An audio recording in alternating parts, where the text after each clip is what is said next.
माझी एक रील इतकी व्हायरल झाली की ती माझ्या चुलत सासूबाईंनी सुद्धा पाहिली आणि त्यांचा मला लगेच फोन आला आणि त्या मला म्हणाल्या की ज्योती तू किती छान माहिती देतेस पण तुझ्याकडनं एक गोष्ट राहून जातेस. म्हटलं काय कुठली गोष्ट राहून जाते. तर त्या मला म्हणाल्या व्हिडिओ शूट करताना कपाळ मोकळं ठेवत जाऊ नकोस. मी म्हणाले म्हणजे मला नाही समजलं. तर त्या मला म्हणाल्या अगं कपाळावरती कुंकू किंवा टिका लावत जा.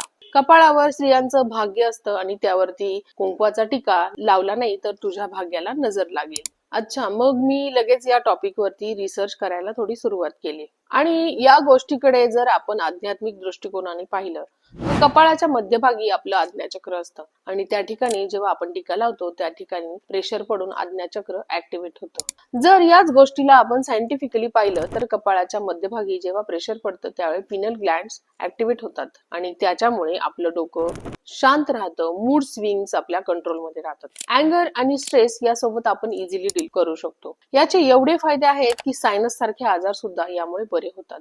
म्हणून इथून पुढे कपाळावर कुंकू लावायला अजिबात विसरू नका.